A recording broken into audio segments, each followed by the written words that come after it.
Students, कैसे हैं आप? मैं सुप्रिया स्वागत करती हूं आपका अपने इस YouTube channel Dreamers Academy by Supriya में।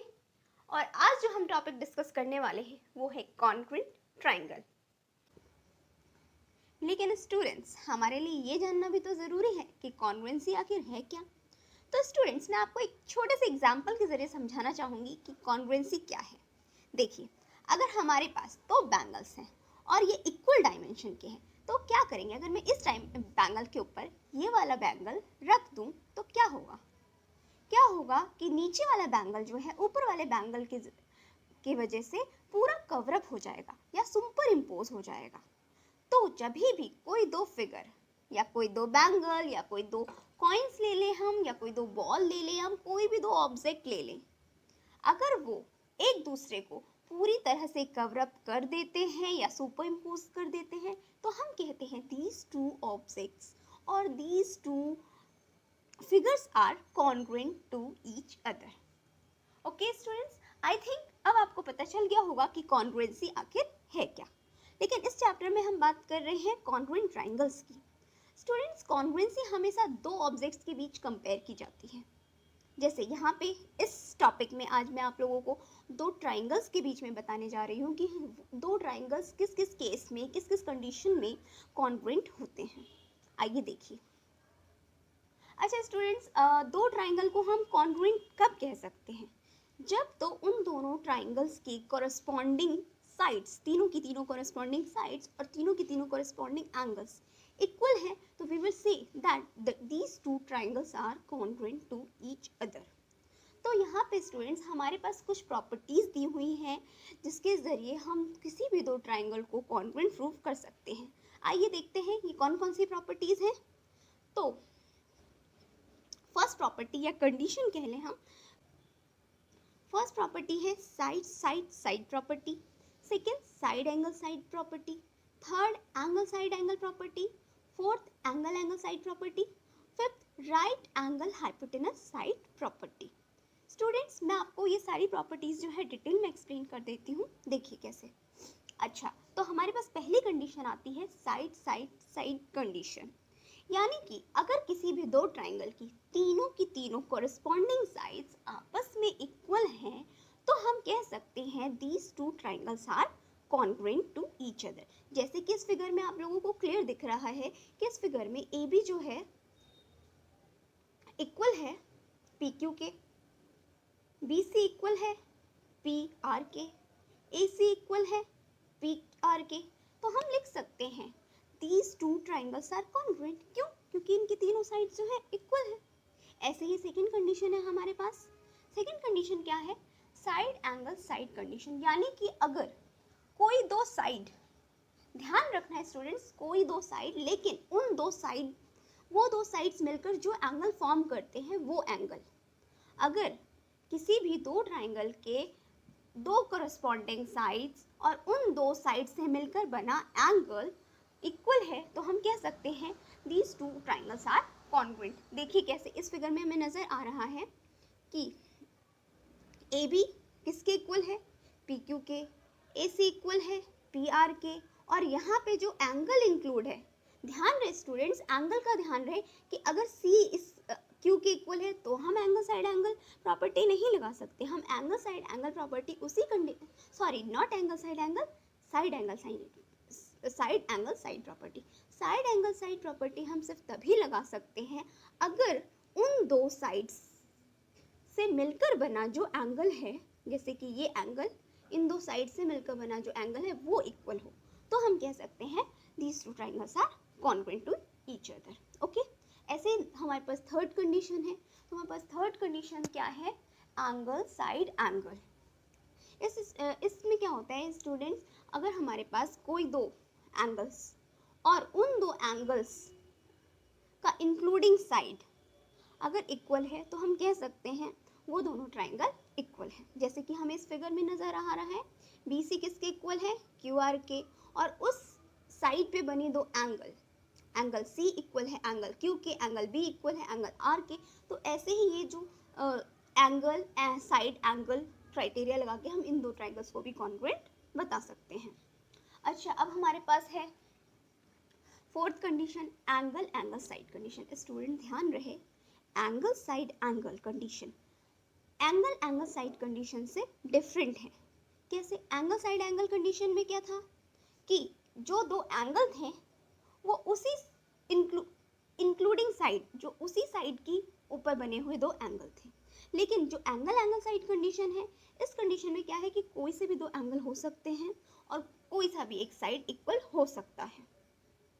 इसमें जरूरी नहीं है कि जो साइड हो वो उसी के ऊपर वो दोनों एंगल बने हुए हों। ठीक है, तो जैसा कि इस फिगर में हमें नजर आ रहा है कि ये वाला एंगल इसके इक्वल है, ये वाला एंगल इसके इक्वल है, कोई से भी दो एंगल, और ये साइड इसके इक्वल है। तो हम कह सकते हैं by angle angle side condition these two triangles are congruent.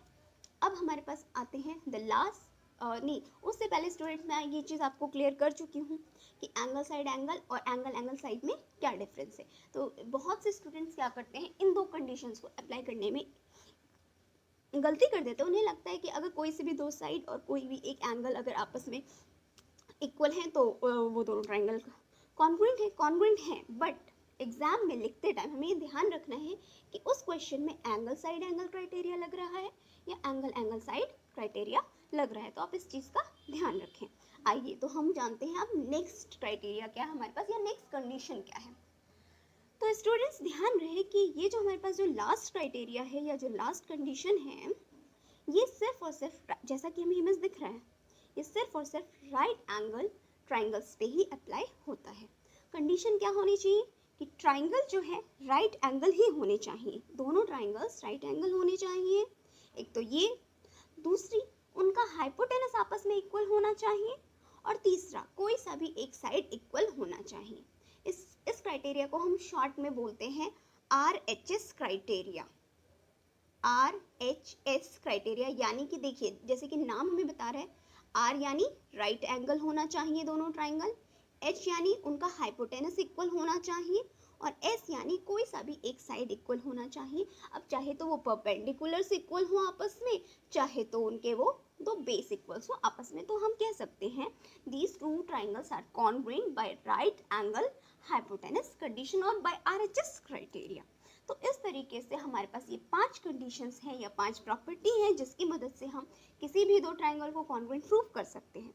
आइए मैं इन्हीं प्रॉपर्टीज पे बेस कुछ सम्स बताती हूँ। Line segment AB is parallel to another line segment CD, यानी कि CD पैरेलल है साइड AB के। अगर क्वेश्चन में हमें गिवन है कि ये दोनों साइड्स क्या है, पैरेलल हैं, तो हमारे माइंड में तुरंत स्ट्राइक होना चाहिए कि जो भी पैरेलल लाइंस का की प्रॉपर्टीज़ हैं हमें पता होनी चाहिए, तो हम उन चीज़ों का भी अप्लाई इस क्वेश्चन को सॉल्व करने में कर सकते हैं। फिर दूसरी लाइन क्या है, O is the mid point of AD।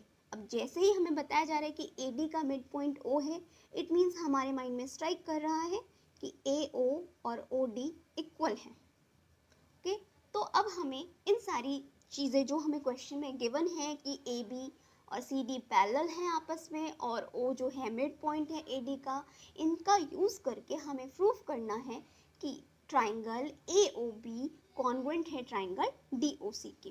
कैसे करेंगे देखिए स्टूडेंट्स, अब क्योंकि हमें क्वेश्चन में बता दिया गया है कि AB और CD पैरेलल हैं, तो जितने भी पैरेलल लाइंस की प्रॉपर्टीज़ हैं हमारे माइंड में होना चाहिए। तो अब मुझे पता है, अब मैं इसमें ना स्टूडेंट्स इसमें बहुत सारे क्राइटेरियाज लगा सकते हैं। देखिए कैसे, अब मुझे पता है कि ये दोनों लाइंस पैरेलल है, इट मीन्स ये वाला एंगल इस एंगल के इक्वल होगा। क्यों? इंटीरियर ऑल्टरनेट एंगल इक्वल्स होते हैं आपस में, क्योंकि हमने ऐसा प्रीवियस चैप्टर में पढ़ा हुआ है। ऐसे ही ये वाला एंगल इक्वल होगा इस वाले एंगल के, क्योंकि हमने ये भी क्या है, इंटीरियर ऑल्टरनेट एंगल्स हैं। और ये वाला एंगल COD और एंगल AOB आपस में इक्वल होंगे वर्टिकली अपोजिट एंगल से। ये सारी की सारी चीज़ें हम प्रीवियस चैप्टर में पढ़ चुके हैं। तो अब यहाँ पे फर्स्ट क्राइटेरिया हमें पता चल गया, एंगल एंगल एंगल क्राइटेरिया, क्योंकि हमने तीनों एंगल्स को इक्वल प्रूफ कर दिया है। तो बाय एंगल एंगल क्राइटेरिया से ट्राइंगल AOB कॉन्ग्रुएंट हो जाएगा ट्राइंगल DOC के। और स्टूडेंट्स में हम एक और क्राइटेरिया लगा सकते हैं, क्योंकि इस क्वेश्चन में हमें एक साइड भी इक्वल दिया हुआ है, तो हमारे पास दो एंगल तो हैं ही, और एक साइड भी है, तो हम इसमें एंगल साइड क्राइटेरिया भी लगा सकते हैं या एंगल साइड एंगल क्राइटेरिया भी लगा सकते हैं। तो इस तरीके से हम इन दो ट्राइंगल्स को एक बार प्रूव कर सकते हैं। देखिए कैसे हम लिख सकते हैं, angle C D O equals to angle O A B by alternate interior angle. ऐसे ही angle D C O equals to angle A B O by alternate interior angle. अब angle A O B equals to angle C O D by vertically opposite angle, by vertically opposite angle. तो हम लिख सकते हैं by angle angle angle criteria triangle AOB congruent triangle DOC। और students इसमें हमें बताया गया है ओ, हमको ये भी प्रूफ करना है O is also the mid point of BC। तो स्टूडेंट्स अगर हमने किसी भी दो ट्राइंगल को कॉन्ग्रुएंट प्रूफ कर दिया है तो जाहिर सी बात है कि उसके जितने भी कॉरेस्पॉन्डिंग साइड्स होंगी या कॉरेस्पॉन्डिंग एंगल्स होंगे वो इक्वल होंगे ही होंगे। तो यहाँ पर अगर हमें O मिड पॉइंट प्रूफ करना है किसका, BC का, तो हमें पता ही है क्योंकि ये दोनों ट्राइंगल जो CDO है और ट्राइंगल AOB जो है वो आपस में कॉन्ग्रुएंट हैं। तो जाहिर सी बात है कि जो एंगल जो साइड CO होगा और साइड BO होगा वो इक्वल होगा, और अगर वो इक्वल है तो इट मीन्स जो O है BC का मिड पॉइंट है। तो स्टूडेंट्स इस तरीके से हम कॉन्ग्रुएंट ट्राइंगल्स की प्रॉपर्टीज़ का यूज़ करके हम कोई भी सम सॉल्व कर सकते हैं। तो स्टूडेंट्स अगर आपको मेरी ये वीडियो पसंद आई है तो प्लीज़ इसको लाइक और शेयर करना ना भूलें और इसको सब्सक्राइब करना ना भूलें। Thank you.